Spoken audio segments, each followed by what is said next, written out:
Don't understand why you're 40 years old playing the game still. So. Well, I mean, what game do you think you're going to be playing when you're 40? When do you think you're going to stop playing games? What's the age? What's the cutoff age? When you're out of high school and college. You're a high school kid? Yeah, I'm in high school. Yeah. How old are you?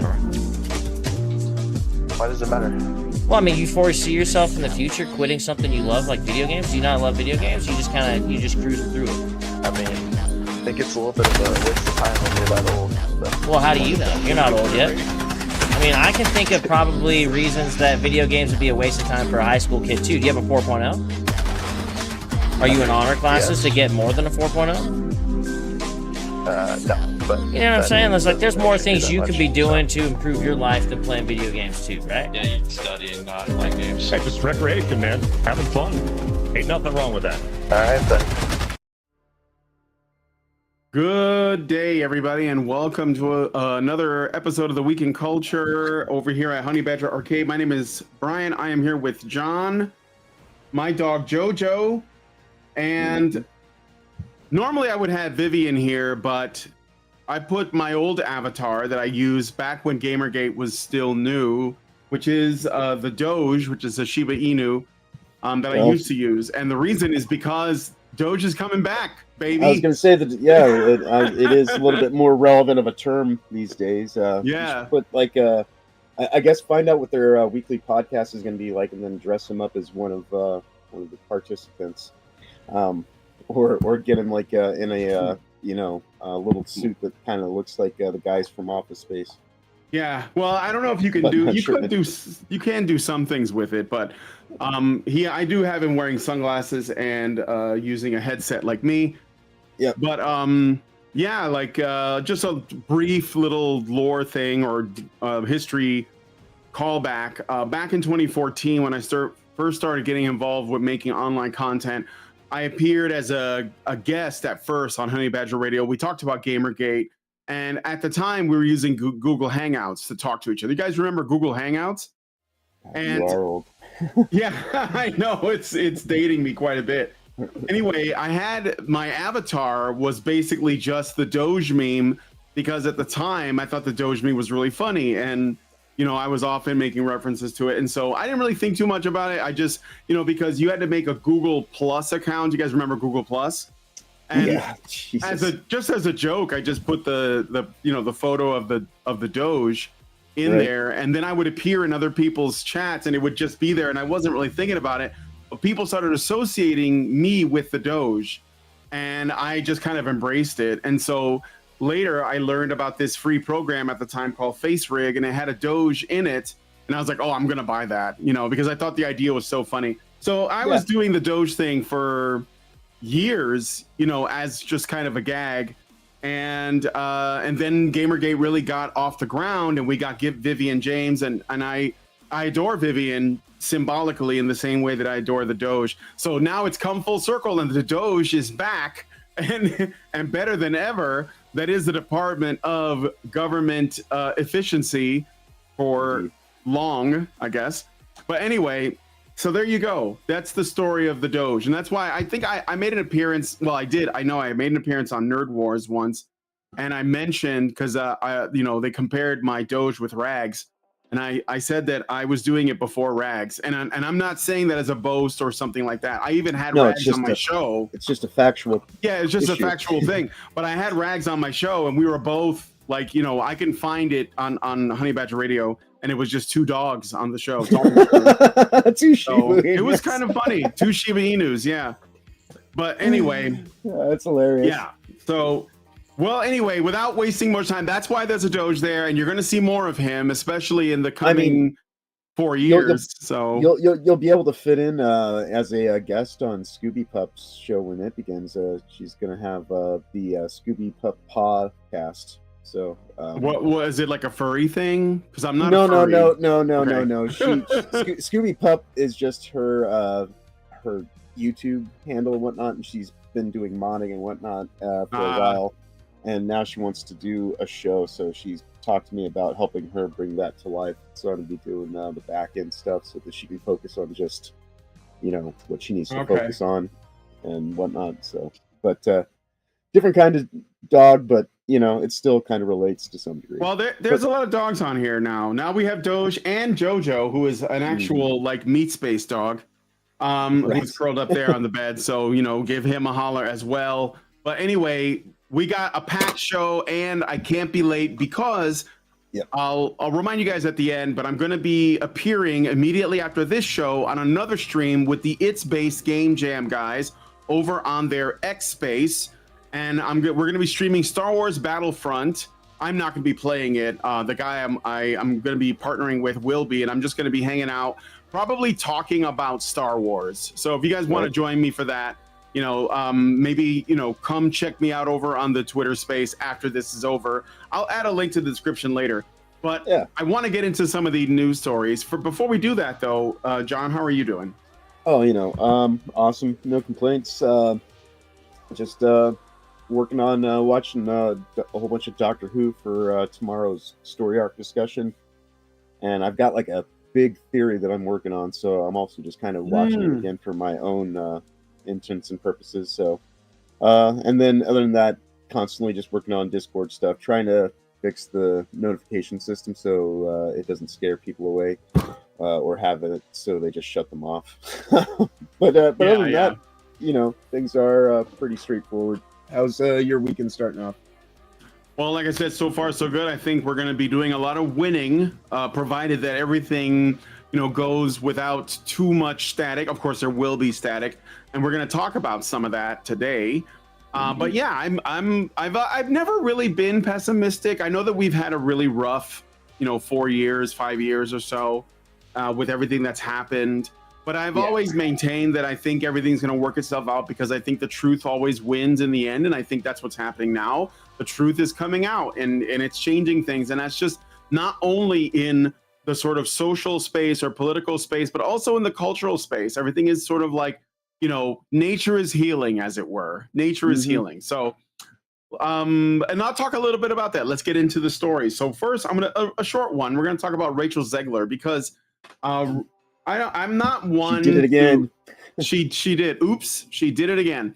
I'm not one to normally like indulge in people's pain. I don't do the Schadenfreude thing.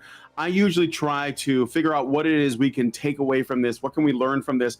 What does this say? So we all know that when the Orange Man, oh, by the way, here's my fight shirt. When the Orange Man won the last election, and it wasn't just a win, it was like an irrefutable victory. Like the red wave came, and essentially it was, at the end of the day, a big giant middle finger to these woke scolds and their sort of, you know, mommy state behavior, and especially from the elites that live on the coastline, the people in the prostitute industry, the Hollywood actors, the adult pretenders, and everyone involved with essentially supposedly creating art in our culture. And don't forget the fence sitters who just want, like, you know, civility to kind of be the soft, silky glove of censorship, and just, you know, hey, I'm here, I'm the tone police. Can you just make sure you aren't saying anything too profane or misguided? But yeah, so no, like big F you to all that. Go ahead. Yeah, no, it's okay. Yeah, that's what it was. That's what this was. And normally, you know, in the past, it would have been okay for these people to criticize us for, you know, disagreeing with them politically or having common sense, wanting things like, oh, I don't know, affordable, you know, cost of living, gas that is reasonably priced, closed borders, you know, reasonable immigration, you know, like really extreme radical stuff like that. And it would have been in the past okay for these leftists to essentially shame us into oblivion, censor us, remove us from platforms, call us names, you know, and if they weren't America, like for example, in countries like China, the UK, send police to your house because they don't like what you posted online. But you see, that's changing now. So Rachel Zegler has been essentially made to issue an apology for comments that she made after the last election. She didn't do this of her own free will, and I disagree with them censoring her or telling her that she should come out and apologize. I understand that the reason why Disney essentially pressured her to make an apology was because they knew that the election results show that their belief system is not popular amongst people. Therefore, they're not going to do well financially, and they haven't been doing well.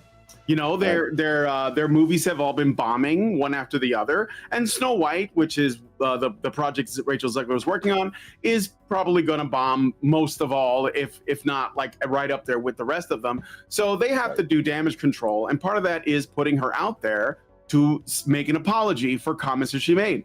So I assume you guys know what she said. Do you know what she said?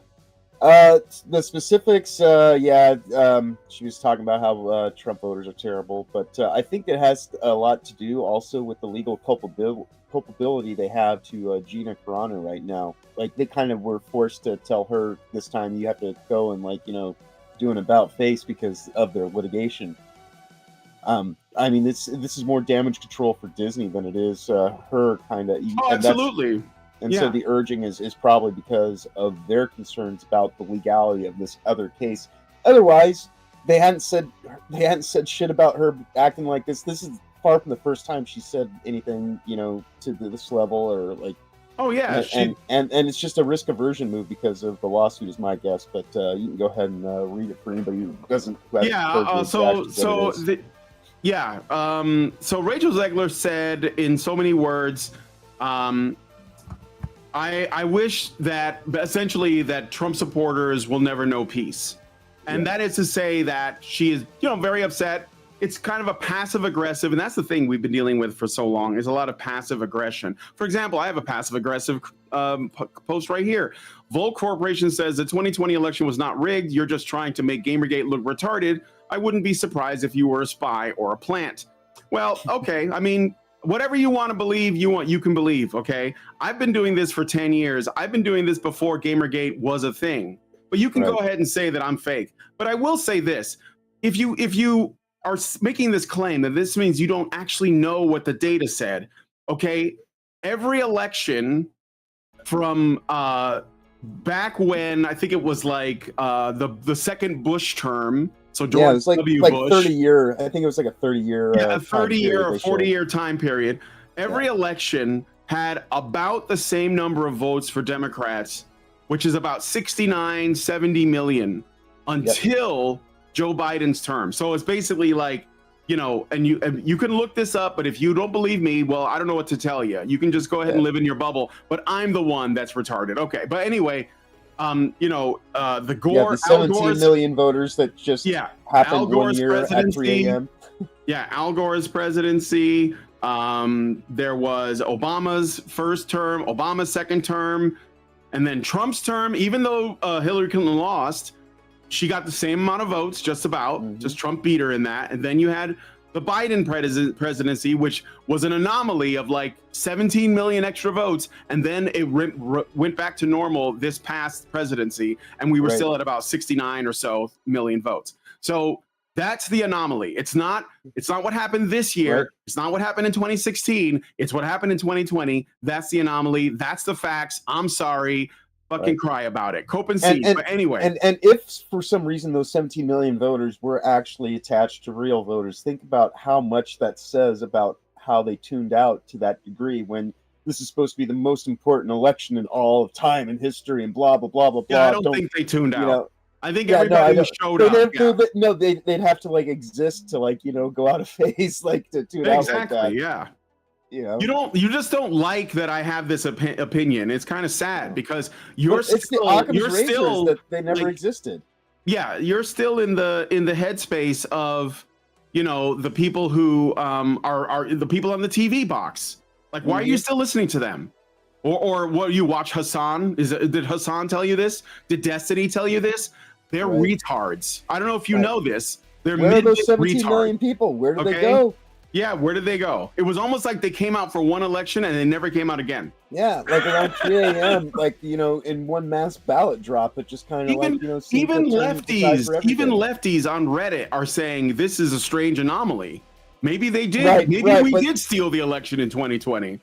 Some, on, dude. Like, it's a very small percentage because, like, I've seen a lot of them like say the first part, like, you know, like that doesn't make much sense. And it's like, and why? Well, because, and then they'll just take like the complete wrong message from it, and for sure. and say it's like connected to something else entirely. It's just, yeah, it's of course, it's pathetic.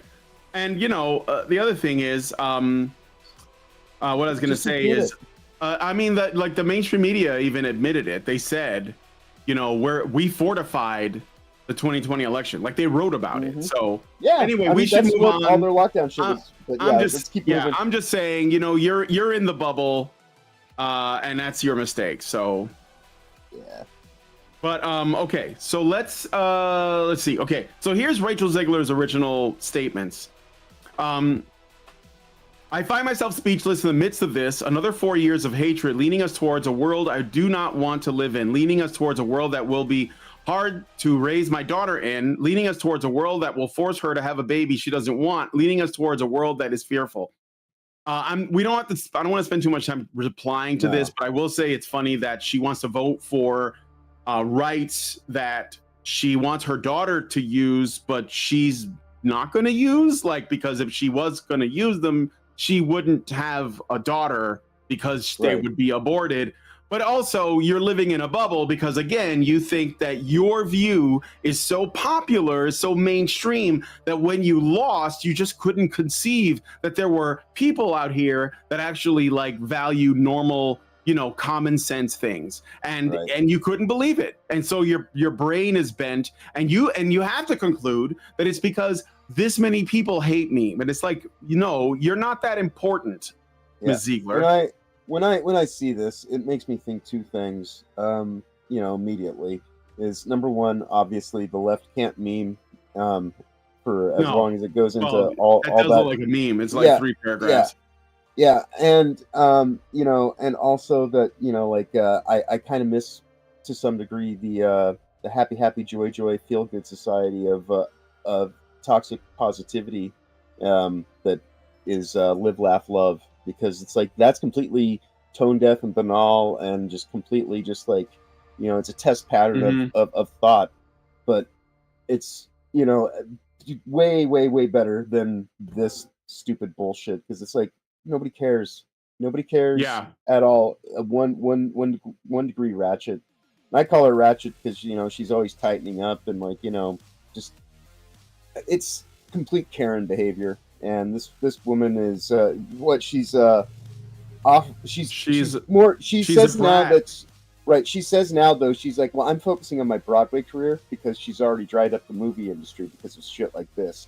It's not going to be. We're only going to have to suffer through her for like maybe another. They 5 always years have an excuse. This is why they never learn. They'll always make excuses. Right, she's going to hit the wall, and the wall's going to hit her hard and fast, and nobody's going to. She's already pretty mid. Yeah, and that's what I mean. That's what I mean. She's already kind of like a her a personality just drops her way below. I mean, right? She's a low rent Zendaya, and that's saying something, you know. So, it's not going to be long for her with her outlook and perspective and the way that she kind of just conducts all of her business. So, I mean, even talking about her for much longer is kind of like giving her more relevance than she really deserves. Yeah, for sure.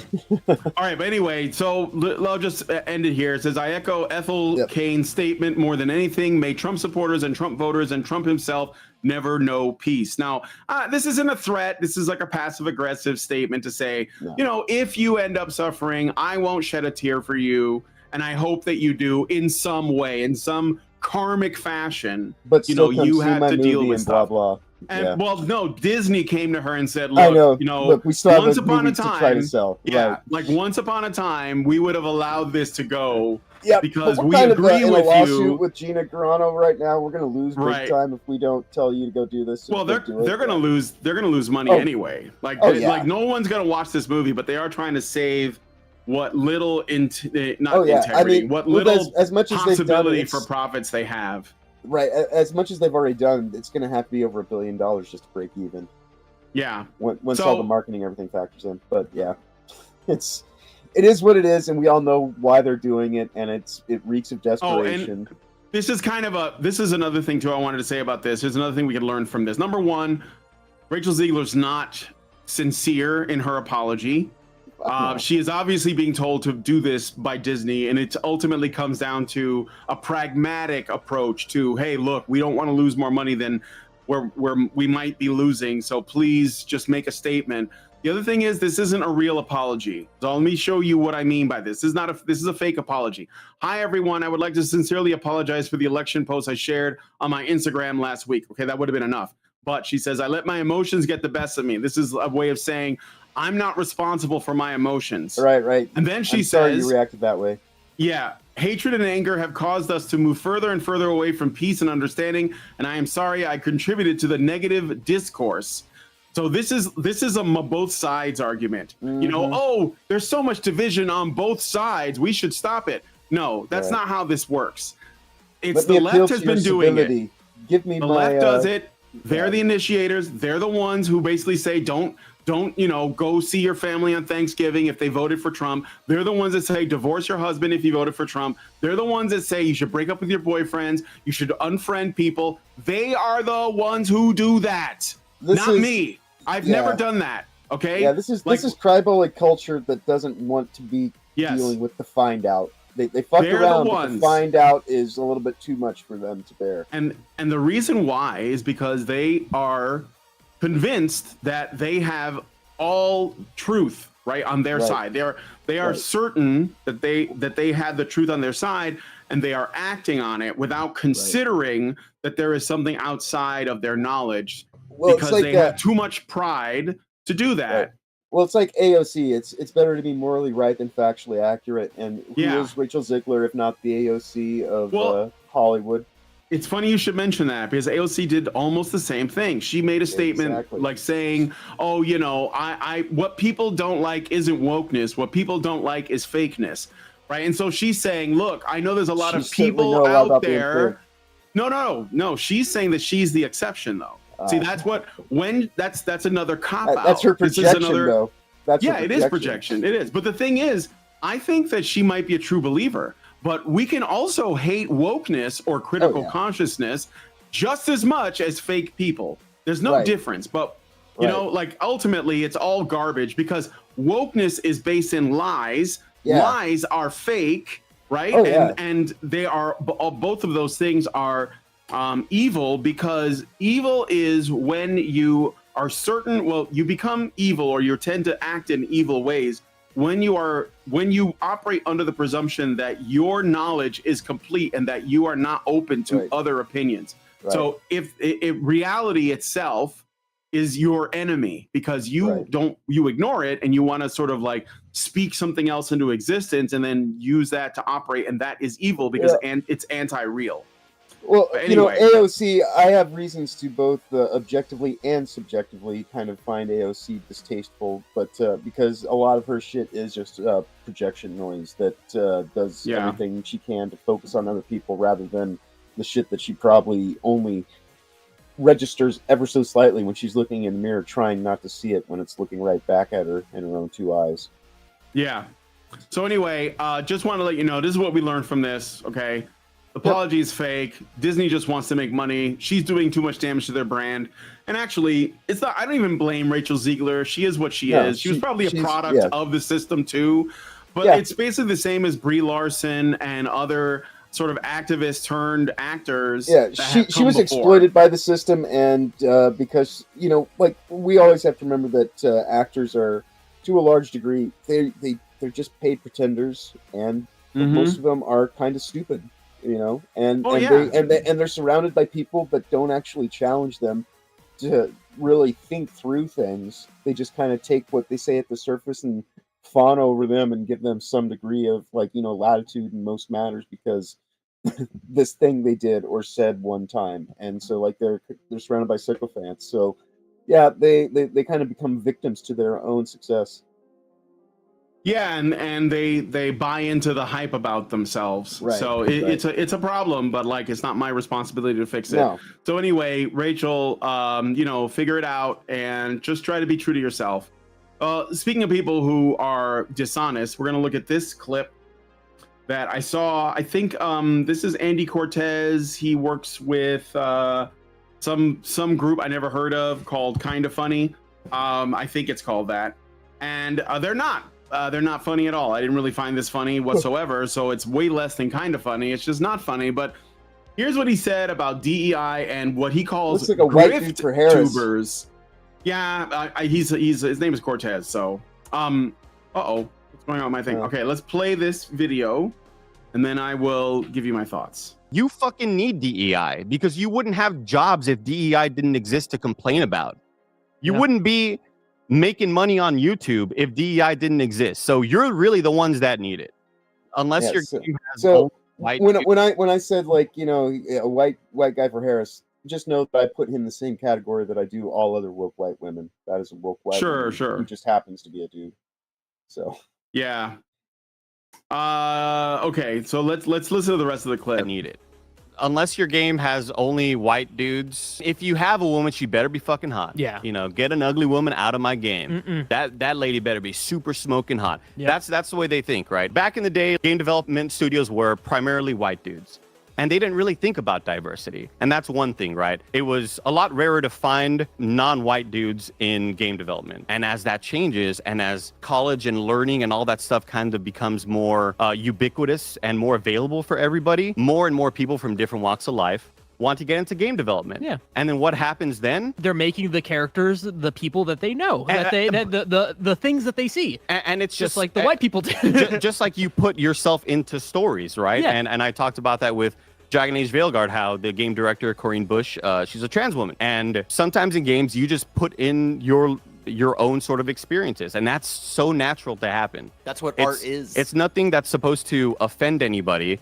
It's supposed to be, hey, fucking walk around and look around. The world has everybody. Your game's having it shouldn't stop you from playing it.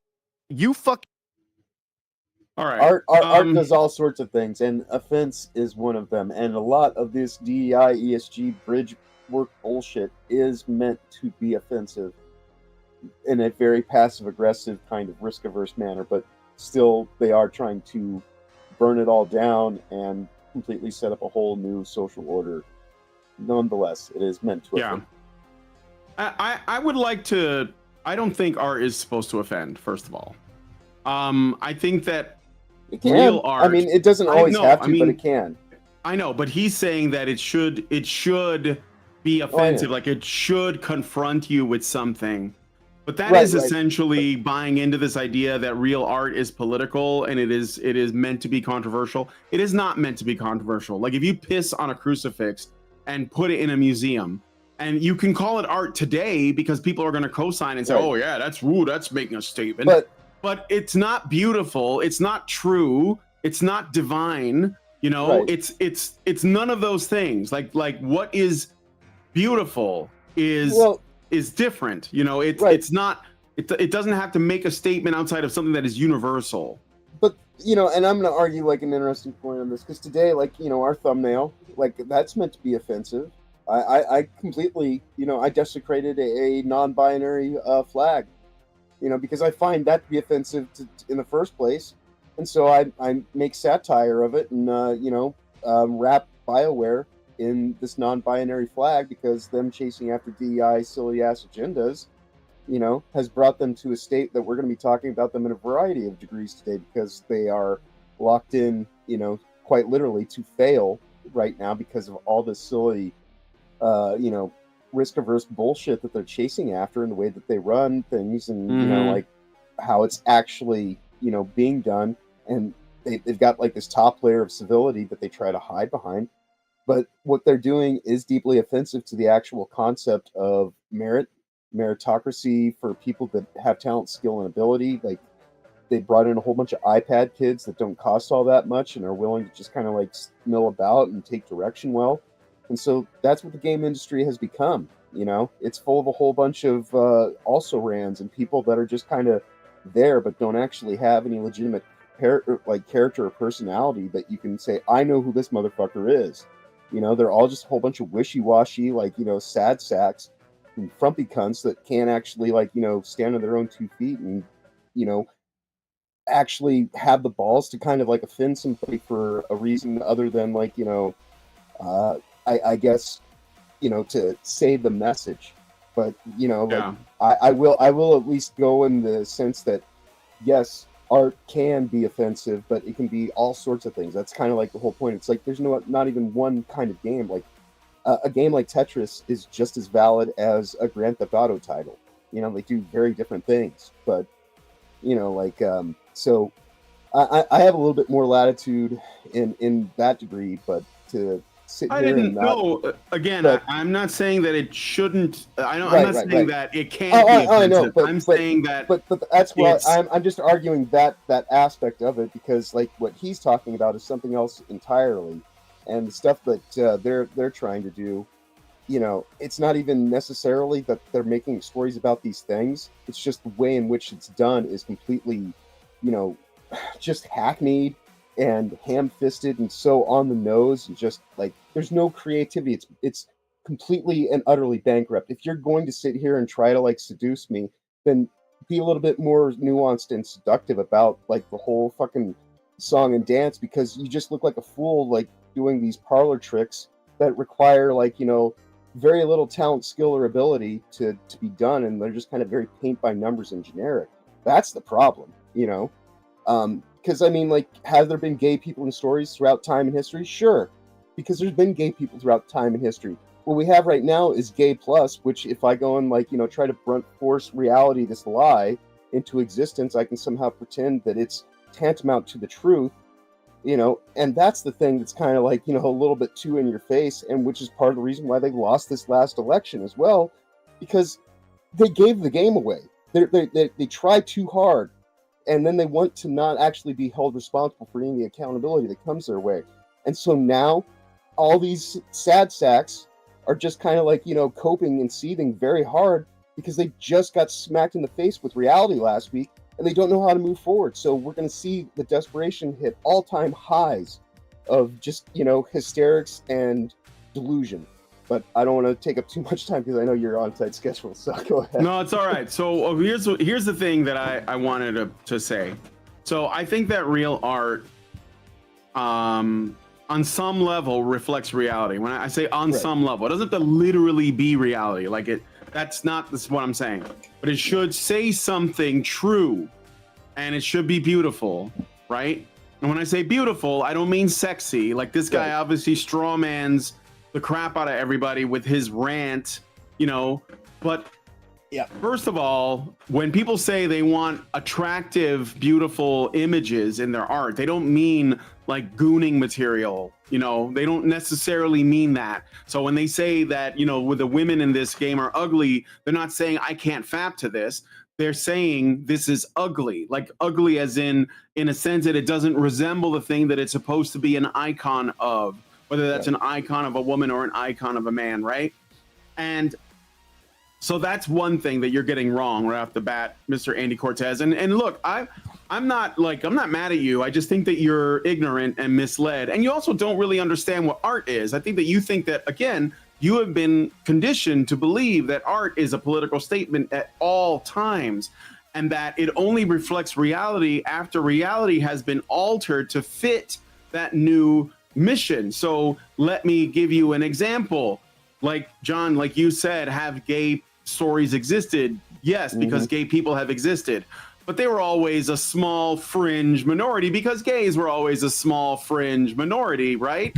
But the thing is that if you recreate, and this is what they have done, they have created a top-down authoritative message that says trans people, non-binary people, agender people, demi-girls, demi-boys, and all these other made-up queer theory concepts.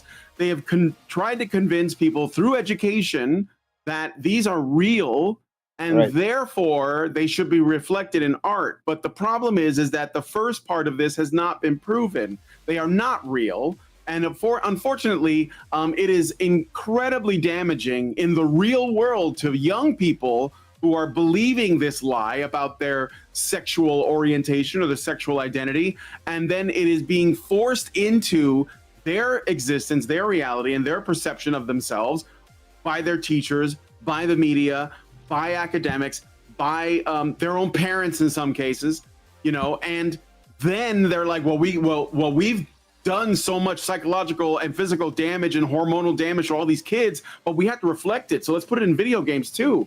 Right. And what we're saying is, I'm not giving you my money if you do that. That's it. Right. We don't want BioWare to be destroyed. We don't want anyone to lose their jobs. We don't want anyone poor and destitute. We don't want, unless they broke a law, unless they did something to deserve it.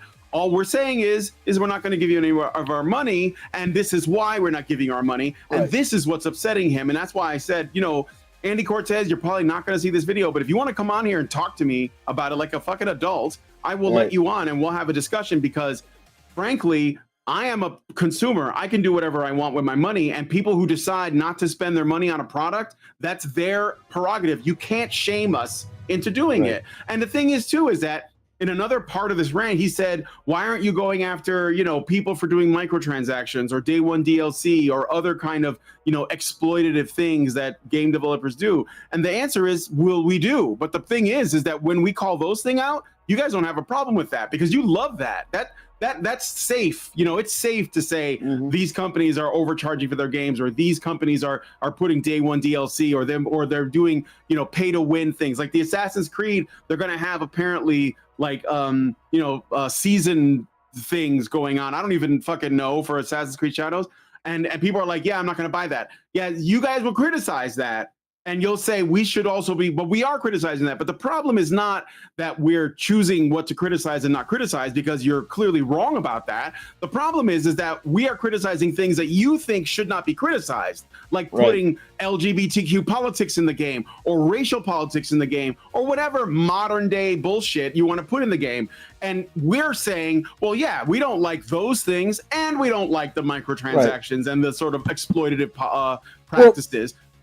So you can't be selective about what it is that you don't or do like about shit. Yeah, and the thing about the modern dayism too is it simultaneously breaks the fourth wall and immersion all in one pass, because it prevents you from actually being able to give yourself over to the game state and actually get lost in that world, because it's all just kind of reminding you, but wait, think about identity politics, you know, and that's just kind of like it. So it does you no favors in terms of actually trying to reinforce what a game, you know, environment should really be doing, you know, and if that's in your stories, fine, but like make it actually be a thing that pertains to the time, the setting, the place, the actual this and that. Because when you just go and say, no, well, that would make it too true. Right. But that's what I'm saying. They don't want the truth. Yeah. They want modern day life, you know, painted in these various kind of trappings of, oh, this is my lifestyle. I'm a, you know, I like,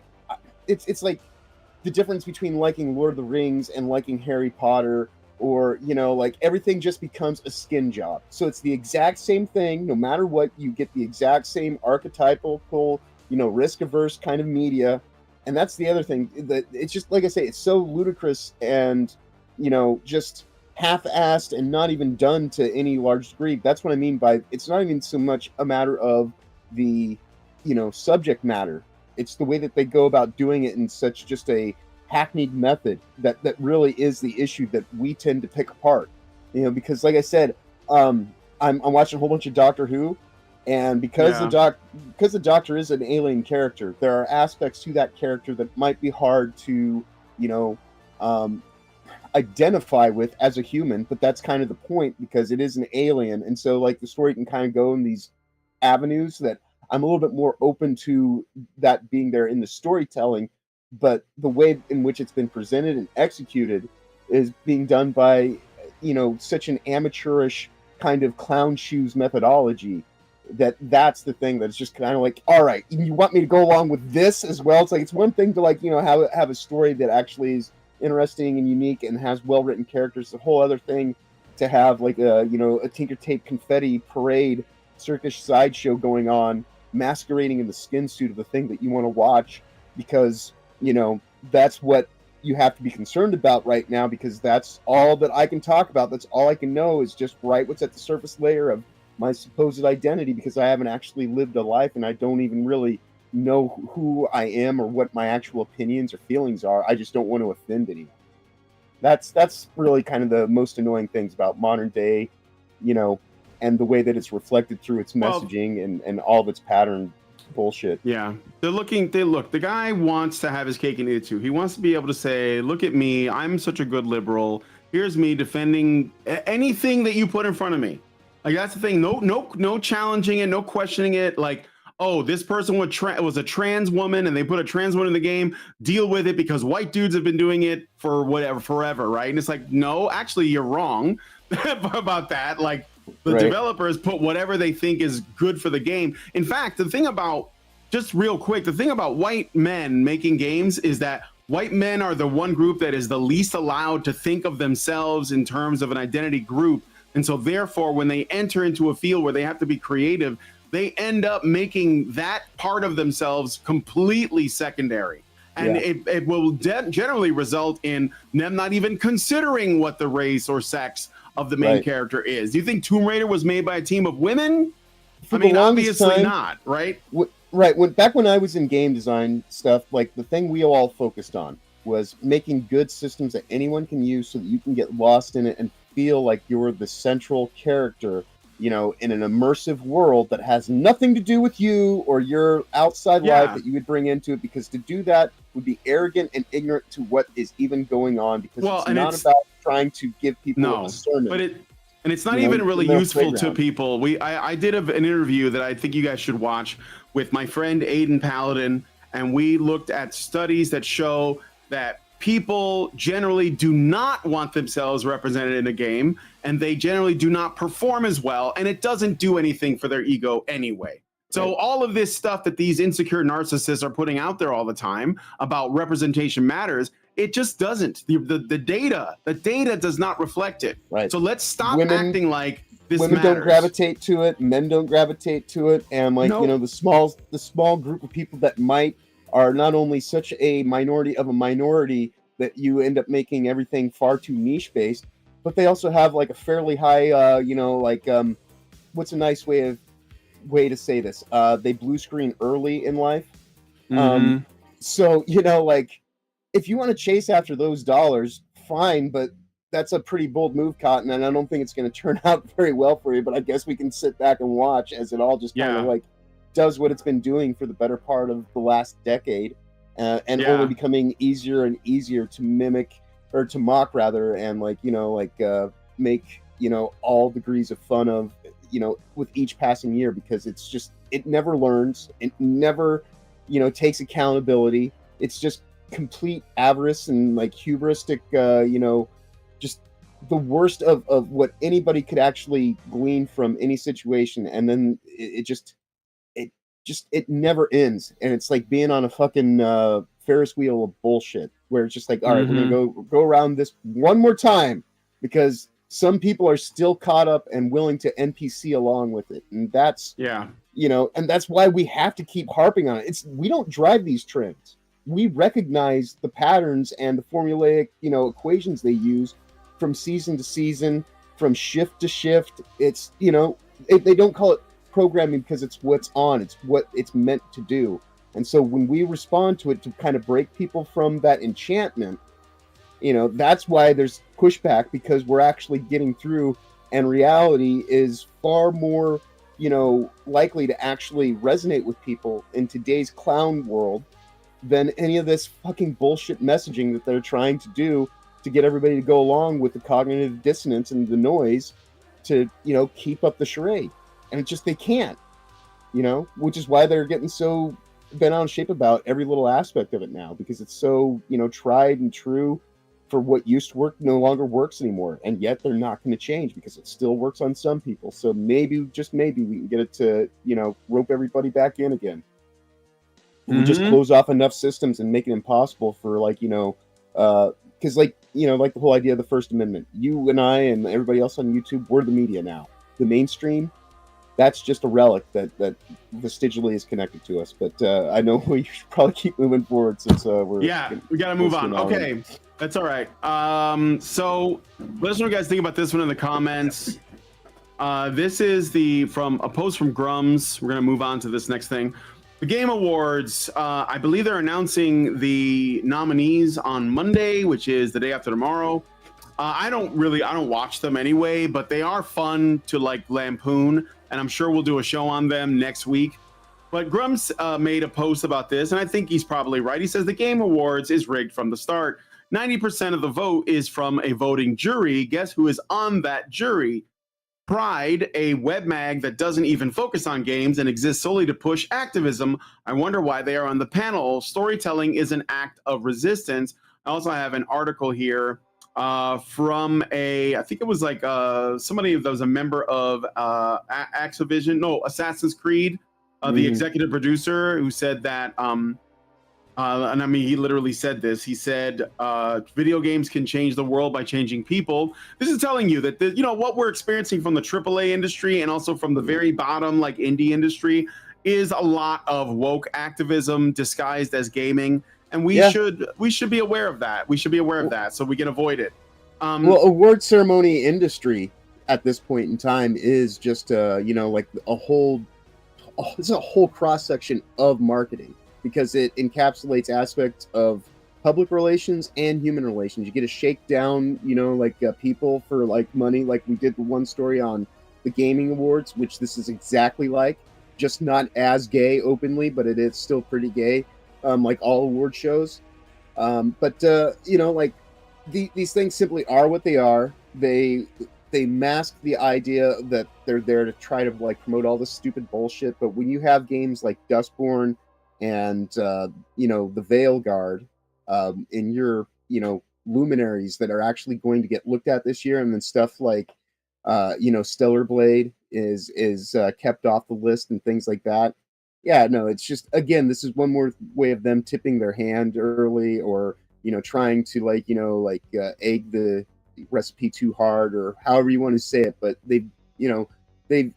their tells are everywhere. And it's far too open and shameless to not just point to it now and just say, look how sad, empathetic this is. And so their only response to it, rather than to actually, take those spears that are getting chucked their way and just kind of like have thick skin and try to live through it, is to shut down the messaging boards and all this kind of stuff surrounding it, so they can just have like the illusion of, well, nobody is actively criticizing me in a way that you can see, and since that's not happening in the way that I advertise it, since all this really is more marketing and advertising, well, then the gaming award that I represent must be valid, which is just more pomp and circumstance and bullshit posturing.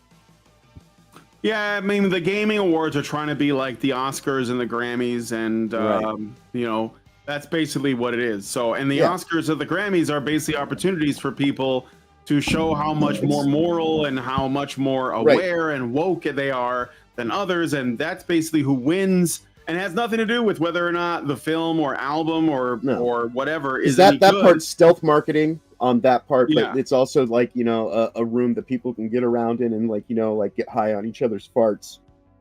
That's they're organically vegan sourced. I guess I don't know how many platitudes I can stuff into this turducken of. Well, I guess it's a vegetarian meat turducken of bullshit that they all just kind of get high on their own arrogance and ignorance in one room together.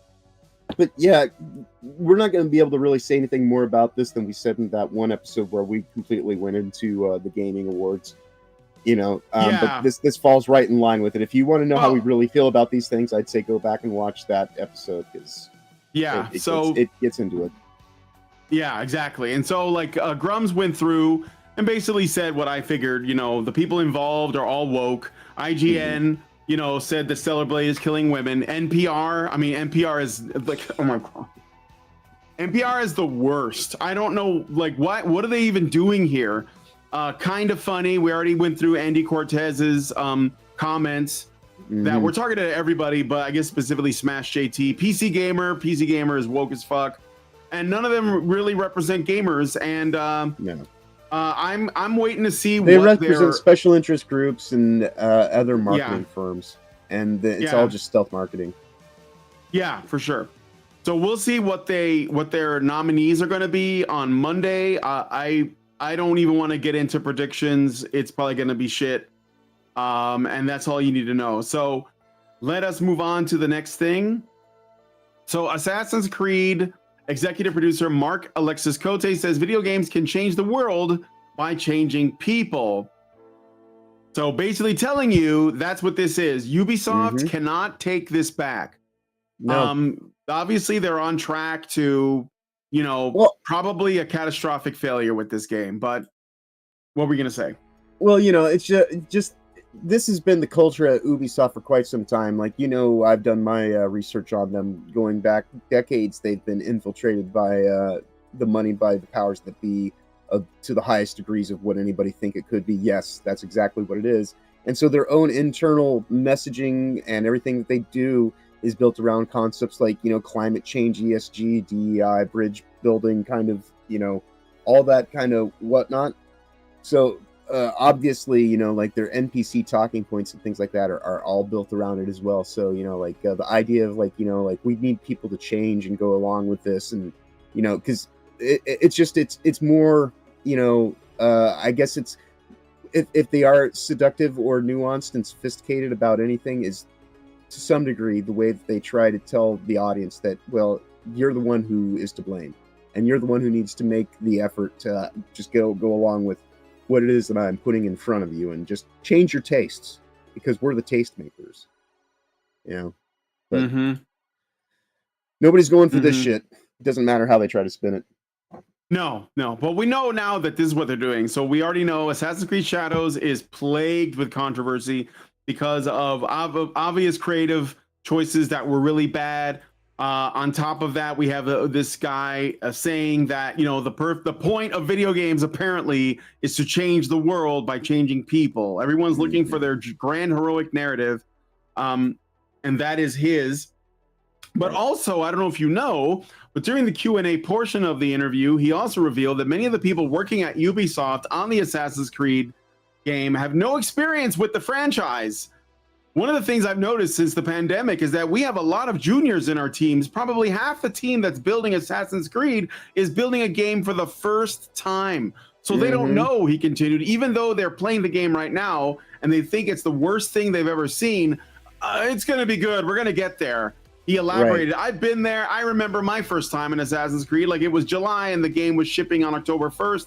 And I was like, there's no way this thing ends up shipping. 91 on Metacritic. Oh, okay, this is good. So I was wrong because it's not good until it is. So he's coping, but he's kind of preparing people. This might be shit, but guys, just trust us. We'll get there. Yeah, it's got an Assassin's Creed logo on it. It can't be that bad, right? Yeah. Right? Yeah. It's coming out on February 14th, which is not only Valentine's Day, but also Black History Month. So you're not allowed to criticize it, you bigot. Right, exactly. We did our whole insurance marketing right here. We've risk-averse the hell out of it. So is it really that bad? Is it us who's culturally insensitive because we don't really know the difference between Chinese culture and Japanese culture? And, maybe using war monuments as things that we just use as a place to do kick flips and wall grabs and all this silly bullshit, and we're just gonna work out on them, that's not insensitive. No, we're above and beyond all that. It's you people who are profane and misogynistic and the patriarchy. Why don't you just do better? Yeah, this is silly bullshit. These clowns never change, though. Like I say, their internal stuff is built around the idea. A lot of their stuff is built mostly around the concept of, what if we use climate change as the starting point for all thought and everything that we build all the stuff around? So at the very core of everything is the idea that we live in a finite world that we have to be nickel and dime for, because everything we're doing is carbon credit taxable, and a large scale corporation has the ability to buy offsets, but you and I have to basically do all this stuff. And so if they only teach us how to change our ways and be more, resourceful and efficient and this and that, and everything that we say, think, and do, only then will it not be as much of a problem. But they'll still be here to nursemaid over us and look over our shoulder and penalize us accordingly if we go out of the lines of what their virtue signaling demands. So not only is Assassin's Creed get pushed back as far as at least Black History Month of 2025, and it's full of all this woke trash that nobody wants, and it's going to have LGBTQ themes in it, according to sources, but it's also going to have a battle pass, which I think is a first for any Assassin's Creed game. So you're going to be paying more for a single player game now if you buy the game. Battle pass. Of course, there's a battle pass. So here's a post from Spiked Toilet Paper. I mean, the only reason there wouldn't be a battle pass is because like they've put too much time and effort into it and already spent their budget, like happened with the Veil Guard, you know? Yeah, they got to pay off what they put in, right? With all those voice actors and motion capture and cinematics and marketing, etc. That's how they pay for it. So Spike Toilet Paper has an image here of a worried ninja, a battle pass in a single player game, which from Ubisoft will likely nickel and dime you for things like OP early game weapons if you want to know all the secrets on the map. And if you want to buy resources for upgrades instead of playing the game, things that 100% exist in Valhalla and Odyssey. So these things are already in previous Assassin's Creed games. Surprise dynamics and mechanics. Yeah. Yeah. And look, if you need, like, if anybody like feels like they should be paying for like starting weapons and like secrets revealed, what the hell are you gaming for? Why don't you just do the work and find it yourself? Or like, I don't know, wait a couple months, maybe even like a week after launch, there'll be some guides out anyway that are there's gonna be people who have spurred through it. But I frankly would prefer you just don't buy it at all. Right. One of my favorite gaming accomplishments is back on the original Xbox when they put GTA 3 on there. I actually have a Vice City save, because that and Vice City came out on the Xbox at the same time, that you quite literally just play the story mode. Once you get to the end of story mode, you will have completed the game 100%, because I did every side mission possible before you could actually start going into the story mode. Had a fleet of invincible cars, did all this stuff. I was on both sides of the island before I was supposed to be. Like, you know, just everything that you could possibly do. And, you know, that was actually a fun, challenging way to play the game. Can I, you know, break the rules and do all this stuff?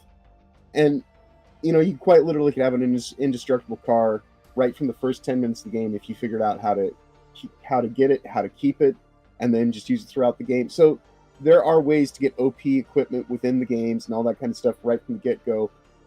That's part of the fun, supposedly, of playing games, is figuring out those little things. And when they go and just make it all about, like, he who has the most money for Battle Pass, you know, transactions, you know, has the most complete experience. But complete doesn't mean anything if it's just, I made a whole bunch of trinket bullshit and tchotchkes that, you know, have different skill, not even skill, but just different numerological based attacks and things like that factored in. And for some reason, they give you extra cheese points because I made you pay money for something that should have just kind of been in the game regardless. It's just, yeah, shameless bullshit. But it's Ubisoft. They've done it before. They'll continue to do it. This is, unfortunately, state of modern AAA, or I guess quadruple A gaming, which is why that's quadruple A gaming, stuff we do with indie, right? Yep. Okay, so there's a story we already know about the exclusive that Smash JT managed to score, where he basically he was called by a BioWare employee that expressed concerns, and I think he also heard from another employee at BioWare that sort of confirmed those suspicions. And apparently BioWare is investigating their company to essentially find who is it that snitched, who is the person that that called them out, that basically went in and tried to get something done about that. Now, of course, they're going to create a chilling effect in the office, because that's what it does, so that no one else, you know, steps forward or speaks out or blows the whistle on these guys' practices. But it's too late for that now, to be honest, because the damage has been done. We knew it. The writing was on the wall. Apparently, Dragon Age: The Veilguard sales are underwhelming. I know there are people totally caping for it. They're trying to like figure out ways to justify it. But I'm seeing now, as time goes on, more and more people are basically saying, you know what, I'm done. Why am I defending this shit? You know, and I'm like, yeah, I mean, I didn't really like the first one. I'm sorry.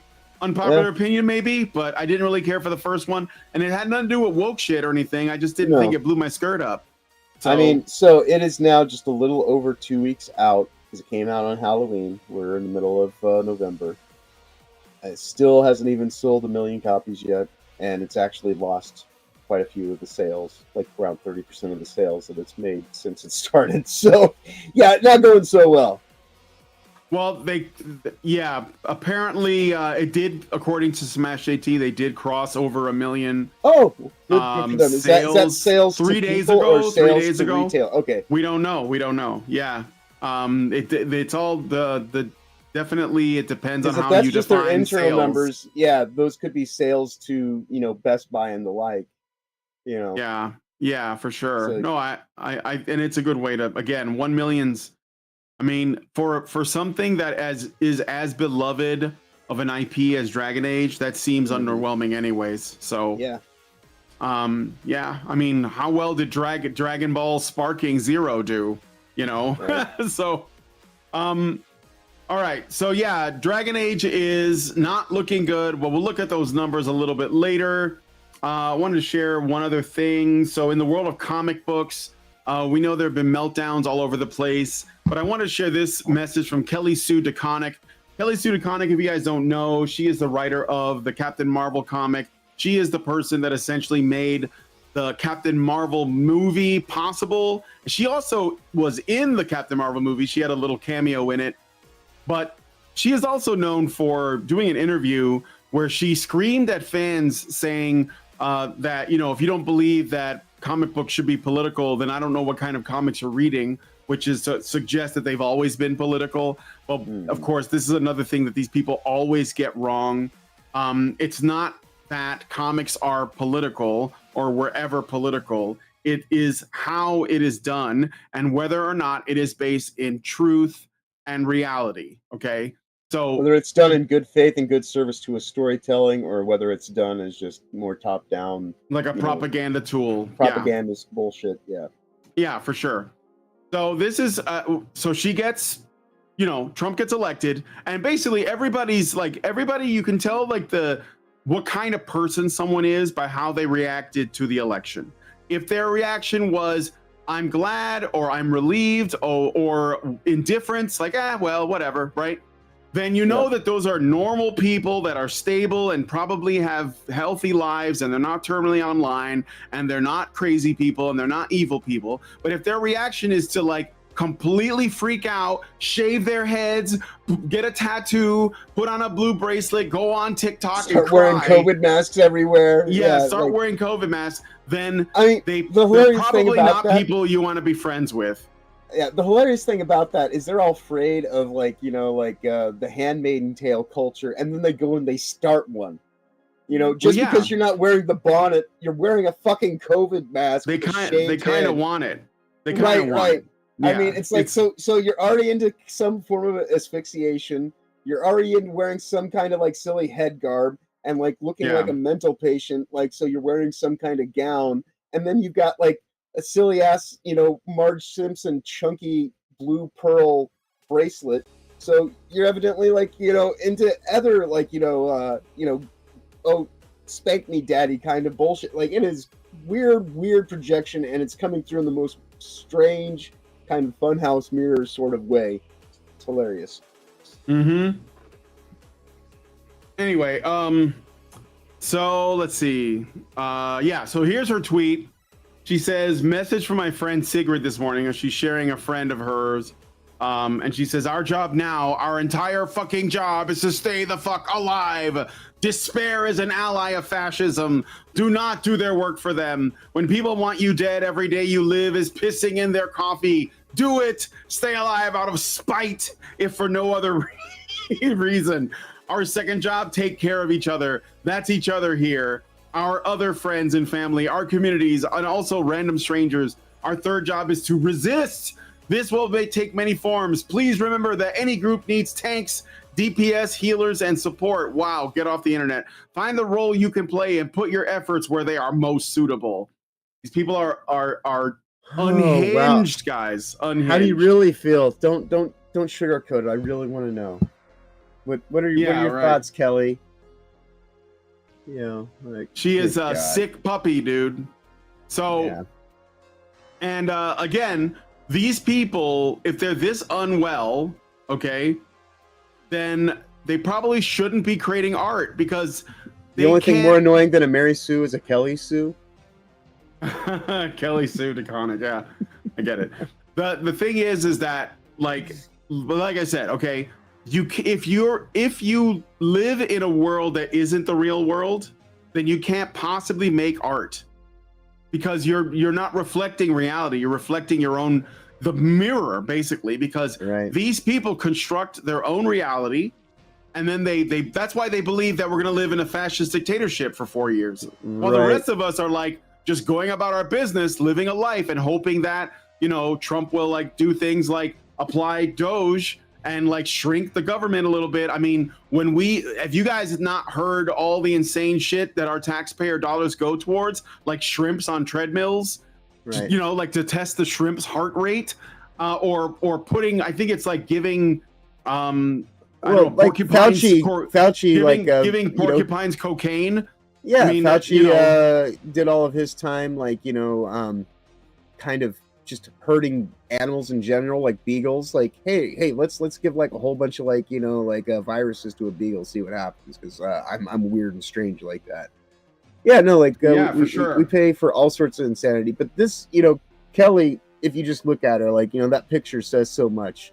Because, like, she really thinks that by having, like, that auburn red hair dye that's all too, you know, fake and just fourth wall breaking in its own right is going to somehow mask her frumpy cunt face, you know, to make us, like, not see her for the,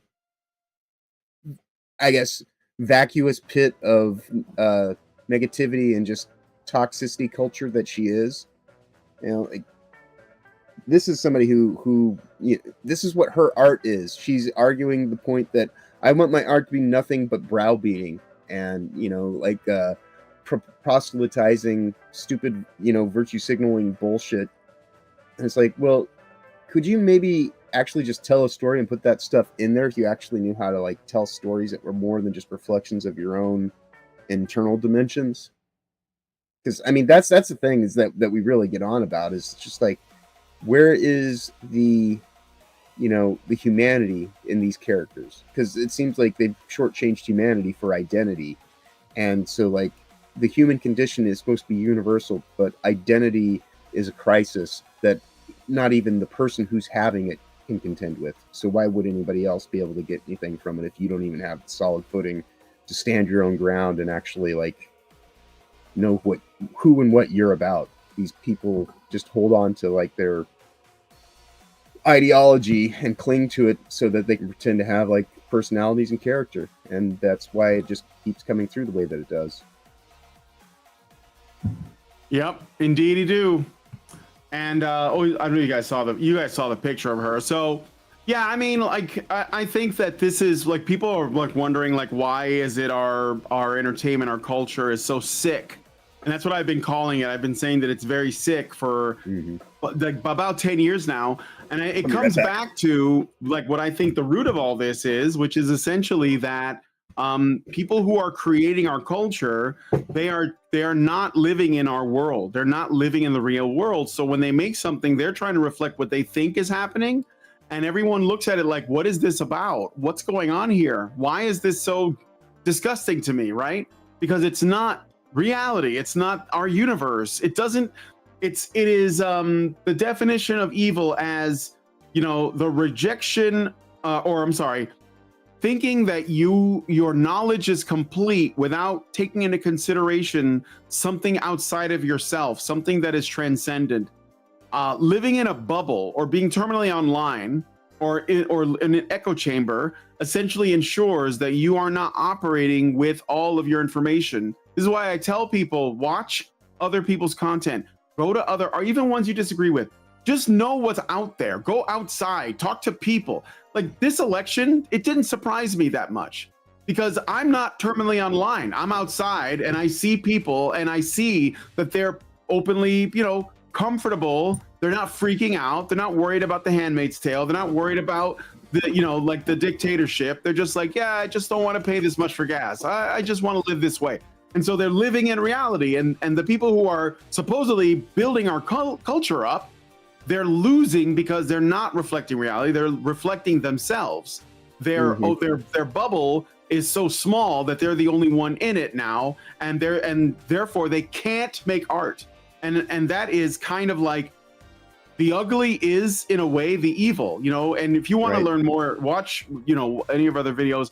But my interview with my discussion with Aiden Paladin was pretty good too, because we did get into a little bit about the Dadaist movement of the art movements and how that kind of like created or lent into the postmodernist art movement, which became the postmodernist philosophical movement, which basically paved the way for all of this commie gobbledygook.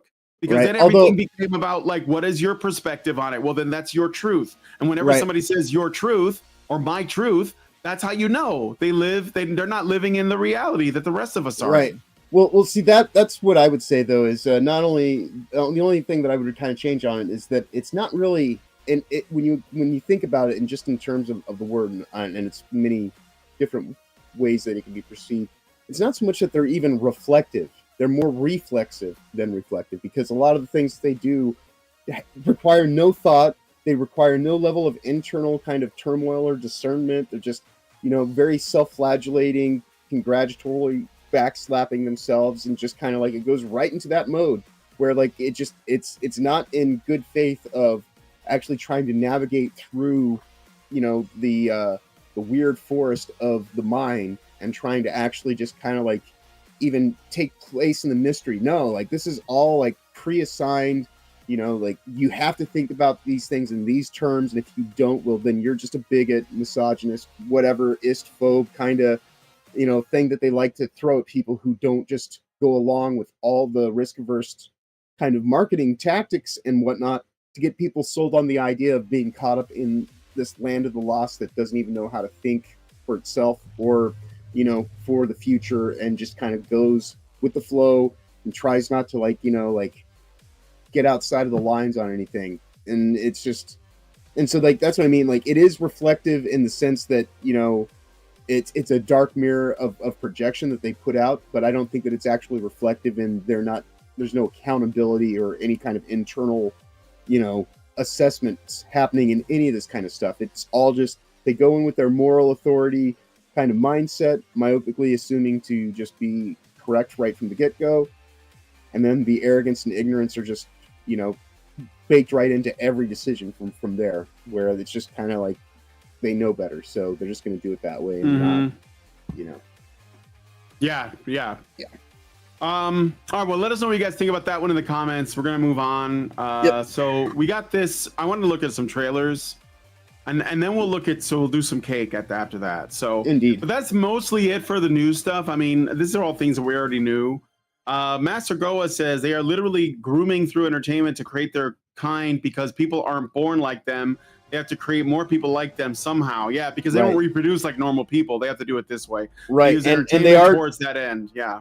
Right, and they do dabble in aspects of dark magic, so they have to use familiars. You know, in this case, that's why they use intellectual property brands that people already have some nostalgia attachment to, so that they don't have to do all that work trying to actually make something that entices you into it. They just assume that you're already a captured audience, and then that way you'll just more easily go along with all this, you know, propagating of the messaging and whatnot. And so they very much, that is the whole purpose as to why they use pre-established, you know, things, because we see what happens when they try to like make something from the ground up. They spend nearly $1 billion, and then 2 weeks in, they have to fold up shop and like, you know, that's it. I mean, that's what Concord was, and that's you know, like the biggest shining example of a flopbuster that has ever existed in any form of media, I would say. But that's what they get when they actually said, "Oh, we're going to make something for our audience for once." And we're like, "All right, let's see what happens here." So if they it's like that which way Western man kind of meme decision. Are you going to do this thing that is so utterly, fantastically failure, you know, like assured a failure, that it's going to be like, how brilliant and dynamically can you fail on a large scale in front of everyone?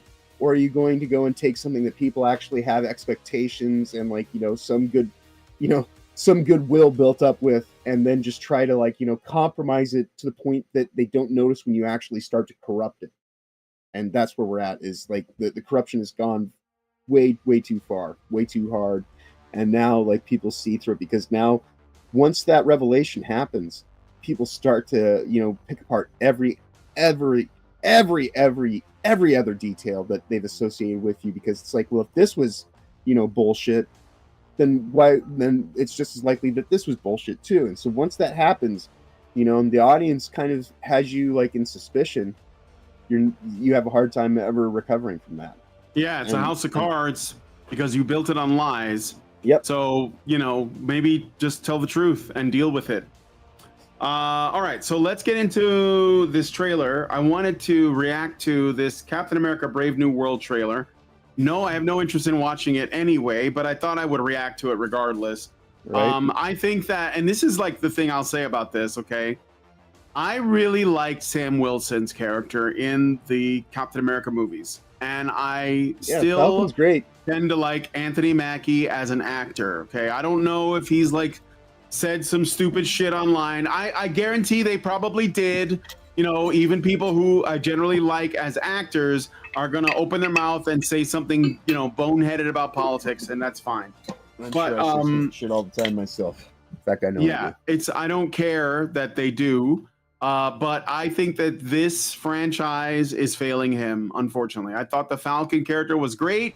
I think that like, what is it? Captain America Winter Soldier it's probably my favorite Marvel movie, and it was actually the one I anticipated liking the least, only because I never liked them bringing Bucky back to life. I always thought that was cringe, and I still do. I still think that he should have stayed dead, because I think the problem with these stories is that they keep bringing people back to life when they should stay dead, and sometimes they should stay dead, and sometimes maybe you like make it to where they disappear for a while or something like that. I'm glad RDJ got his big fat paycheck before we see what comes of his legacy. Yeah, because I mean, like what he did for his coming back, I'm glad he made all of his money on the front end, because he's not gonna like make a shitload on the back end. No, this is I mean, now we're basically on a sinking ship, and I think this movie coming out is going to be evidence of that. So here's my problem. Their Avengers for Harris ad campaign completely ruined any kind of interest I have in the Avengers whatsoever. Absolutely. It was cringe too. Yeah. But so the thing about what they did with Sam Wilson was, in the old movies, he was basically Steve Rogers' buddy, and that was exactly what it was like in the comics, and he was there to help him.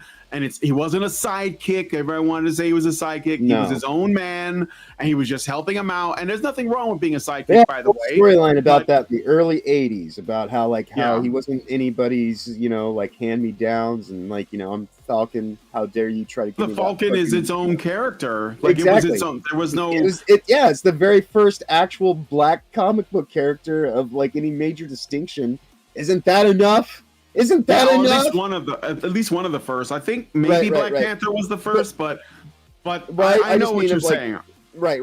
But because there, like I say, there was a whole storyline specifically about I am this. Let me be the thing that I am. Don't sit here and try to put this fucking mantle shit on me or anything like that. Like I said, I liked, and the thing is, there was a wasted opportunity too. But the problem is this, okay?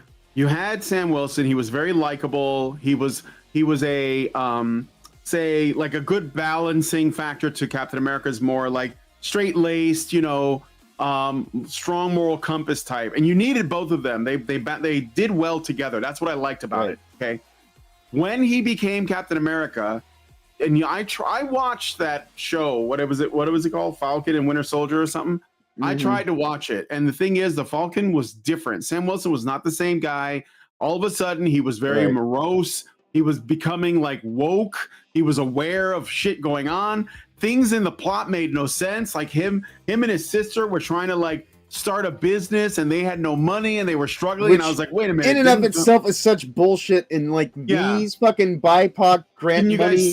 Did you guys save the world? No, but not just that. But I mean, didn't you guys save the world? Didn't you weren't you good friends with a fucking billionaire? I'm sure someone. Make sense.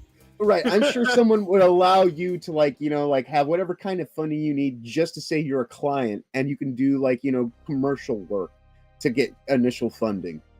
Right? Mm-hmm. Hi, I'm a guy who helped save the world from Thanos. Yeah. Come No, I know, it doesn't- buy my shitty fucking product. He wasn't You know, written the like- same way after that. He Yeah, became like a school marm, wagging his finger at the white people. And I was just like, don't care. So Yeah. now they're trying to make Black Captain America happen. And I don't think it's gonna happen. But let's look at this trailer.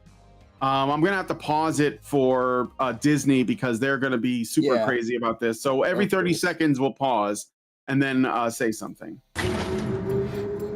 Already started. You asked for Weepy black man. So the tone is set, guys. I think Right. it's supposed to be he was in This is one of the Tuskegee Airmen. This is the first Black Captain America because don't you know, like we slaves was built this country Captain and- America, yeah. Right, I know. right. I know. That's another retcon that the comics did it first. This is the thing. People will say, "Well, that was in the comics." Well, yeah, the comics but they do put it in the comics so they can put it in a first, movie. so that Like, they can put it in exactly. They retcon Yeah, it in like the comics every so they decision can they've made at Disney Comics, and I call it Disney Comics because it's not Marvel. Every decision they've made at Disney Comics since they bought the Marvel IP. They were doing it in Marvel before Disney bought it. They were starting the machine. Like they already gave us a Black Nick Fury, like way back, and they base it on Samuel L. Jackson. Basically, people don't even remember the white Nick Fury. They don't even. Some people are like, "Was he ever white?" Yeah, he was. Even Sam Jackson acknowledged it. Had an eye he was patch. like, he was a white guy, and a mustache, and like a whole fuck thing. Like, Nick Fury, badass. All right. Anyway, so here we got this guy. Here I am. You want to help me? Is there anything you remember? Ladies and gentlemen, the President of the United States, Thaddeus Ross.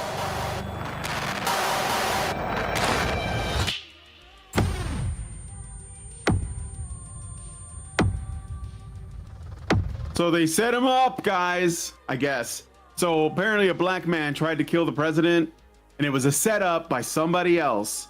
I mean, not a terrible plot, like the, Manchurian Candidate type stuff, but I have a feeling that, well, we'll see how it lands. I have a feeling, though. Whatever this is, Camp, be careful. What do we know? There were 5 shooters. This was a coordinated terrorist attack, sir. I was a wartime general. Now I'm a wartime president. Your inner circle's been compromised. Let me fix it. Watch yourself. You're not Steve Rogers. Now, okay, go ahead. What are you gonna say about that? Well, I was gonna say, like, this whole thing is just, U.S. agent. Quite honestly, for as much as they want to sit here and think, oh, well, you people need to understand U.S. agent is a villain, blah blah blah blah blah. No, like this is what, like, if you're gonna be doing Captain America movies, just move on from it. Have U.S. agent. Falcon should be Falcon. This is just more doubling down on dumb ideas that are not going to pan out for him. Because I literally am sitting here trying to watch this trailer, and I just can't be asked to care. Like there is no way it's going to happen. I have no, I don't care either. But I want to point out what's happening here, though. So by all means. They're setting this up, okay? So like, people are rightfully annoyed that Captain America made the decisions he made at the end of whatever it was, Endgame, where he like goes back in time, stays with Peggy, and grows old. And some people defend that, but I don't think those people understand why it annoys the people that grew up with it. Not just because we want to see, Captain America fight more bad guys, but because it's not in his character to be selfish and do that. What would have made sense would be for him to accept what has happened and continue to persevere in the life that he has as it exists and not go back in time. But because he did, that was the first mistake. The second one was that he gave his shield to Sam instead of Bucky. And that was another thing, because Bucky and Cap were friends for much longer than Sam and Cap were. Plus, Bucky is legitimately, like, at least somewhat of a super soldier. So it just made more sense. But they couldn't do that because Bucky is a white guy, so they had to change it. So that's like 2 strikes, okay? And people were like, well, this doesn't make sense, of course. And they were like, look, this is just like the Miles Morales thing. Miles Morales is not Spider-Man. Miles Morales is Miles Morales. Sam Wilson is not Captain America. Sam Wilson is the Falcon. That's how he will always be seen. And even the people who made these movies have to compromise on that. And this has everything to do with, again, what is the truth? What is a universal truth that we hold versus what is something that is being forced on us? And when they make this trailer, they're trying really hard to justify him being Captain America. And one of the ways they do it is they have the president, Thaddeus Ross, here played by, why am I forgetting his name? Harrison Ford. Indiana Jones, Harrison Ford. Indiana Jones, Harrison Ford is saying, you're not Steve Rogers. This line is absolutely crucial because this is the studio telling you, the viewers, that this man is making the claim that you have made. So I'm going to call it right now. He's the villain. That's how I know. First of all, he's a white guy. Second of all, he's the president. So, and third of all, they show him he's Thaddeus Ross, who is kind of a foil to Hulk. He's a big red man by the end of it. You know? And he turns into the red man, not the orange man, but the red man. I wouldn't be surprised if Marvel made like Red Hulk, Orange Hulk. I wouldn't be surprised, but I mean, he'll probably have a orange's hue to him. But MAGA itself is a very yeah, that's true. It's red. MAGA's red, but so it's a big red. Yeah, it's a big red monster. I'm telling you right now, when he says you're not Steve Rogers, and the way that he delivers that line, which is a bit like, let's say that there's a tinge of rage under the surface. This isn't just Harrison Ford's normal. Yeah, it's aggressive. Let's listen again. Okay, listen again. Because when this is important, because what he says, this is in the trailer. They chose this to be in the trailer, and they chose this line, and they want you to know that he is going to own the chuds, which basically the president, played by Harrison Ford, is a chud. He's the CEO of chuds. He's the king of chuds. And Cap is going to show him, and that's also very feminine the way this is being put out there. But listen to this. Okay, here we go. Commander in Chud. Yeah, he's the commander in Chud. Compromised. Or the Chud Mander in Chief. Watch yourself. You're not Steve Rogers. See how he says that? There's like so much aggression under the surface. This is on purpose, okay? They're telling you, guys, you're wrong for these opinions because our villain has the same opinions that you have. So I'll play more of the trailer. You're right. I'm not. And that's his response to that is, yeah, you're racist. I mean, I'm not.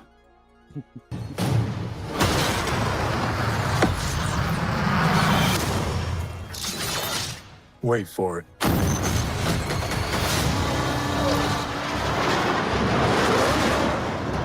We're on the brink of war. I can't trust anyone. Go back a little bit. I saw something. War. So here, who's this over here? To the left of Captain America. Who's that? Somebody else wearing like Marvel armor, which who knows what that means. I don't know. Is that supposed to be a U.S. agent? Do you think they would have? No. They would not have U.S. agent in here. No, because I can tell. I guarantee it. Just based on looking at it, that's another black character. I just don't know who it is. Yeah, maybe a new one. I was gonna say, maybe well, it's a new one. And if they had U.S. agent, who's going to be in the Thunderbolts instead? But if they had U.S. agents in here, the thing would happen is that everybody would get more because there's more people interested in him in Thunderbolts, which is also a shitty movie. Somehow the Thunderbolts looks worse than this. I mean, it somehow looks worse. Right. Is trying to be like they're trying to like get that same somehow worse, but also more interesting in the sense that like at least like it's like maybe they'll do something in like how like with Thunderbolts is going to be is basically going to be a bargain bin Suicide Avengers. Squad, which is a bargain bin Guardians of the Galaxy. It's basically twice removed bargain bin shit. Right, but the funny thing is though is like U.S. agent, much like in Falcon and the Winter Soldier, ended up being the character that most people actually kind of took any kind of shine to and got an interest in, which is the reason why he has to be nowhere near this. He was. I liked him. I actually like. Yeah. I wanted. And But the thing is, I like Wyatt Russell, who is the guy who played U.S. Agent. He's the son of Kurt Russell. I don't know if you knew that. If you guys knew that. But the guy who played U.S. Agent is Wyatt Russell, who's the son of Kurt Russell. And I saw him in a pretty good movie. It was like a World War II film with zombies. I can't remember the name of it, but it was pretty good. And so he was the most. That's usually how it comes out, though. Like right, people, and that's what I'm saying with Thunderbolts. Like people are actually kind of interested just in him as a character because he actually has, as the kids say these days, he has that Riz about him. He has the Riz, yes. But yeah, they don't want him anywhere near this pile of shit because they got to do everything they can to. Are they going to put this out in February also? I don't know. We'll see at the end of the trailer. So yeah. All right, let's keep going. But yeah, this is like some new black character they're putting in there. Yeah. Or Brown. I'm banking on February, if not. Maybe that's who this is. This kid right here. I think that's who it is. Because the hair looks the same. Yeah. I don't know who that is. So I don't know. Maybe it's one of those. What is it? That one team that was like Young Avengers or something like that. Could be one of those guys. Perhaps. But he's like way too masculine for Iron Lad. Yeah, he's definitely going to be like gay or something. But let's keep going. Nothing about this feels right. Captain America.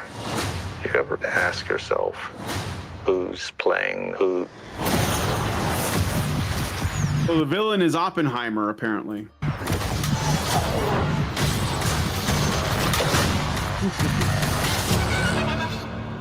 Someone's been pulling the strings on everything. You're under arrest? I don't want a variable out there that I can't control. There's another way we know he's the villain. I'm going to go back again. He says, this is important. I don't want a variable out there that I can't control. So this is like a different, okay.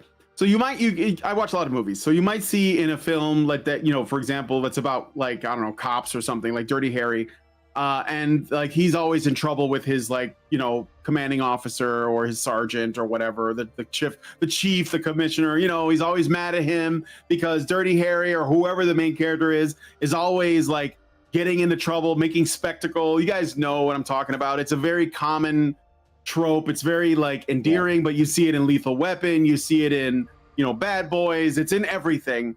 But this is different because there's the way that it's being expressed as it's not as friendly. It's definitely more confrontational and it's definitely more controlling. So that's how I know that Ross is either a villain or he is one of the villains. I wouldn't be surprised though if he was the villain of the story.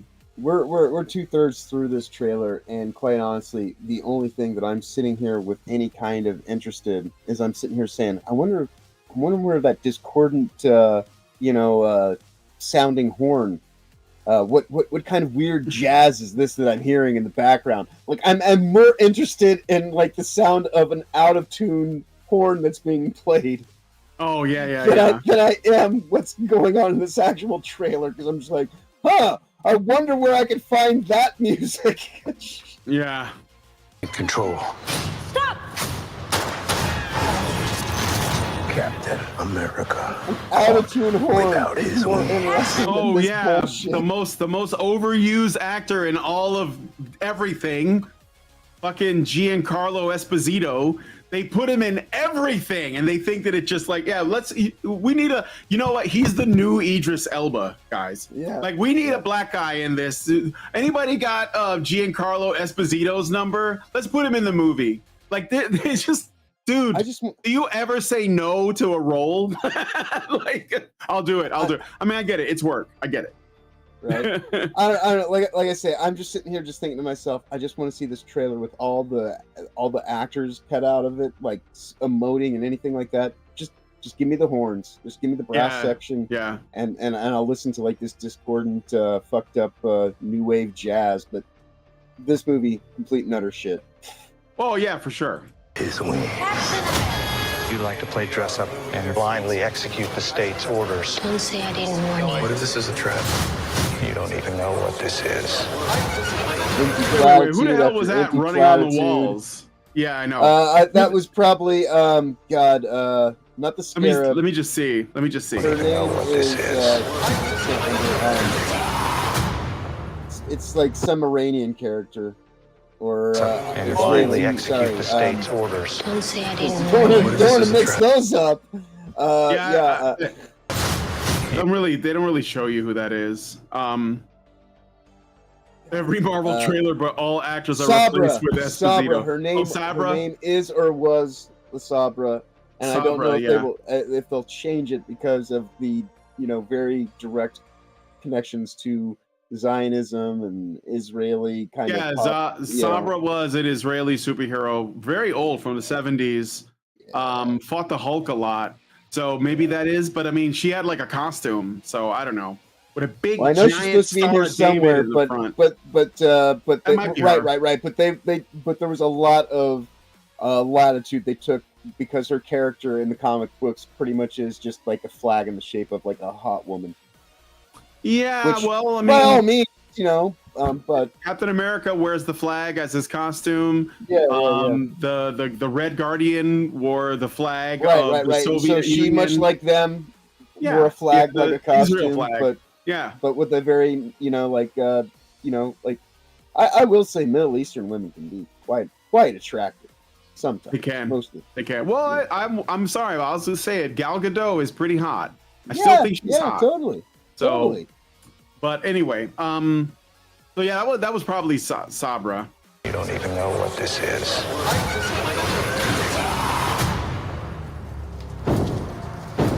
Since when were they red?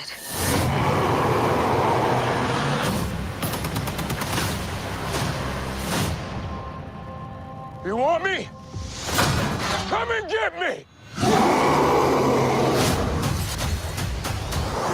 MAGA versus BLM at a theater near you. Yeah, that's right. I'm Team MAGA Hulk. Right. I don't like the Red Hulk. I thought it was like lame and derivative and lazy, but I'm going to side with him in this instance. Right. I'm siding with him. So yeah, Captain America: Brave New World. It really, I don't think it's going to be good. I can tell because there isn't a lot in the trailer. Just setting aside all of the other shit that I've already covered, there isn't a lot that says much about plot. That's going to be interesting. I don't think it's going to live up, and I don't think they have the chops over there. They've shot this thing that. over 3 times. They made a trilogy of movies that they threw in the trash just on the way to cobble this thing together. Yeah. It is not turning out well. It's because they're stuck. Creatively, they're stuck. There's no way for them to trapped. get out of this, and they're not going to not put it out because of everything everyone's already said. So they're just going to trot this thing out there. It's going to fail spectacularly, as all things I do anymore do. And it's not going to get like any kind of residual bump coming off of, Deadpool and Wolverine, because that is quite clearly something that was greater than the sum of its parts even, and mostly, pushed along by the goodwill and nostalgia that people had for both of those characters and the actors portraying them specifically, that just doesn't exist for anything else in the, Disney catalog of IPs and branded characters to pull from. This is all right. Let's look at one more trailer. This one looks a lot more interesting to me. I'm interested in it. I'm kind of on board with this. Not gonna lie. This is Mission Impossible: The Final Reckoning. I don't know, man. I think this is gonna be the shit, but we'll see. I did enjoy Dead Reckoning, which was this is like part 2 of that. It's actually like a 2-part film, and this is Tom Cruise doing what he do. So let's take a look at this.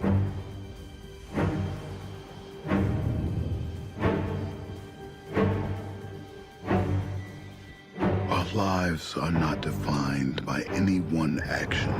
It's Ving Rhames. Our lives are the sum of our choices.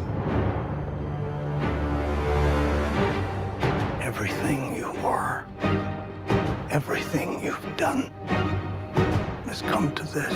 There was a shot from the original Mission Impossible in here. Is absolute, and the odds are deemed impossible. Well, they definitely had the shot where he came down into the room. The wire room where he's like hanging. That was like for the original movie. I mean, I don't know. Dude, he's been doing this for a while. Falls to him. Should he choose to accept? for every life you tried to save. You gamble Shit, millions he's been a more. fictional CIA asset longer than most CIA assets. I might see Craven the Hunter next month. Let me know how it is. I don't know. I feel like it's gonna be like Morbius. Yeah, the more I see that, I It's just think Craven Cray the time. vegan is what we're going to get. Yeah, that's right. Cray vegan is here to tell you your bad choices. And now the fate of every living soul on Earth is your responsibility. That's So the pattern, running, isn't it? That's how you know it's a Tom Cruise movie because he's running in it. He loves running. Yep, he's got his fucking sharp hands cutting the sky. You refuse to sacrifice the ones you hold close.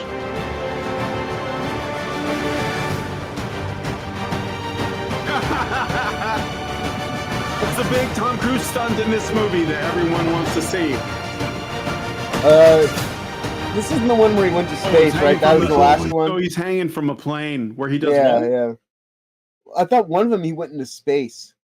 Dude, I don't remember. Or maybe that's not a Mission Impossible one, but I could have swore there was going to be one where he's going to be doing like a spacewalk. I don't know. Maybe that's Cocktail. I never saw Cocktail, so maybe that's The Color of Money.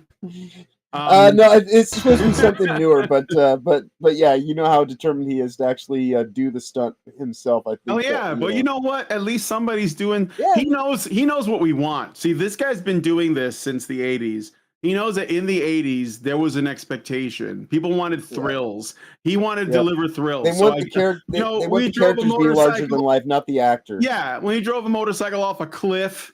When he like hung from the side of a plane, when he like, jumped onto a helicopter, he did that. I mean, yeah, sure. He had all this, wires and stuff. He was climbing that building, that fucking skyscraper. The actor was enigmatic so that they could inhabit the roles of the characters they play and bring more life to them that you actually could see and kind of interact with and kind of get nuance about than supposedly the actor themselves. Now, he did have a little bit of time for a moment where he danced around and jumped on a couch and maybe like got a little too heavy-handed about his weird religion. But everybody generally that has religion has a weird religion by one, metric or another. Yeah, some seeming more strange and paywalled than others, but that's neither true. That being said, Tom Cruise never shoved that down anybody's throat. Right. That was his thing. And and these people are shoving that down other people's throats. Right. And on top of that, he was if anything, he doesn't want people to know about his crazy religion. Right. The less you know about it, the better. The other thing is that he was right about some stuff. He was talking about like, is it really even fair to like shit on Tom Cruise now? With the things that he was being taken to task for, history has proven him to be right in the long term. So it is one of those things too, where like, given like, even if he does have the weird, crazy religion, like I said, he generally doesn't want people to know about it.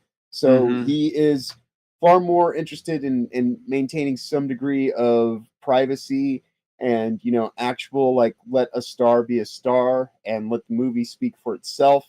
And you may hear from me once a year where I say some stupid shit for like 5 minutes and, some pointless award show that nobody gives two fucks about. But for the most part, like that's all it was. Not one of these people who like, has like a blog and like, like a this and a that. And, like, you're just kind of like, all right, dude, isn't your life good enough that you can just shut the fuck up and enjoy it when you're not pretending to be someone else for money? Just how hard is you? Yeah. But yeah, no, I will at least agree. Yes, Tom Cruise and many of the things that he was going on about were actually things that ultimately proved to actually be legit. And I think that really should be the only takeaway. But Xerax gives us $2 and says, rocket stunt John's talking about was Smallville. Okay. So anyway, thank you for the super chat, Xerax. Let's finish the trailer. Been on the right side, brother. I have no regrets. Neither should you.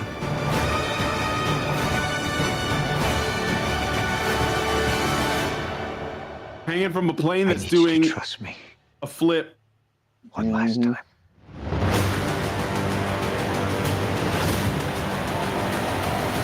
Yeah, I'm kind of feeling this. I'm ready to go to the movies. Like, I don't go to the movies anymore. I used to go all the time. I will go for this. I think this could be pretty good. I hope. I mean, they haven't really failed me. Like, I've enjoyed all of the Mission Impossible movies, even the worst one, which is obviously Mission Impossible 2, directed by John Woo. But Come on, there was doves in there. There was like like sports bikes, slow-mo sand kicks. No, I did not care for that one. Nope, did not care for it. Anyway, you didn't dove it. I'm. You know what? I think this is good. It's 12:50. I gotta quit. So I'm sorry. We're not gonna have time for cake, but that's okay. I mean, this was quasi cake. We had biscuits and tea instead. Yeah, there you go. There you go. So, anyways, I'm gonna be going to help these guys over at the It Space Game Jam. They're going to be streaming some Let's Plays of, let me just double check it here, Star Wars Battlefront. I think it's the original one. Yep. But we'll see. And I'm going to be hanging out there. I'm not going to be playing anything. I'm just going to be hosting and talking while Dean plays the game. So where are you going to be at? I will be back online again tomorrow for Who TF Live, and that starts at 9 a.m. Eastern, 6 a.m. Pacific, and I'll just be talking about Doctor Who stuff, and then, of course, reality-based, as we do, will be, 4 p.m. Eastern and 1 p.m. Pacific, and I'll just, so you can, in the sake of time, bring up anything else going on from there, other than Stupenzo late night on Sunday, and and other than that, just safe travels ahead. Have a wonderful weekend going forward, and of course, be awesome as always. If I can actually do the right one of these, there we go. All right, thanks guys for coming on the show and hanging out. Let us know what you guys think about what we talked about on the show today, and be sure, if you want to keep hanging out, go check out the It Space Game Jam over on Twitter. If you guys like this video, please hit like, subscribe if you're not already subscribed, hit the bell for notifications, leave me a comment, let me know what you guys think about what we talked about on the show today, and please share this video, because sharing is caring. Thank you so much for coming on today's episode of The Week in Culture, and we'll talk to you guys in the next video. Long live Doge. With the glass ceiling broken, all the oppressed groups shall prosper, especially the most oppressed group of all, gamers. I want people in the industry to be a little bit louder about people being mean to other people, and maybe say it's not a good thing. Yeah. Maybe say, we don't want you around if you're going to be a cunt. Yeah. And hateful. And that the games industry is diverse naturally. Not because anyone's making them be diverse. Because the world is diverse, you stupid motherfucker. And if you have a problem with that, come fight me. Physically. Bitch. Has anyone taken you up on that yet? No, because they're all pussies. Yep. Down here, salt is a way of life. Obviously, the environment down here is all salt. The ceiling's salt, the floor is salt, the walls are salt, and to an extent, the air is salt. And you breathe that in, and you can constantly taste the salt.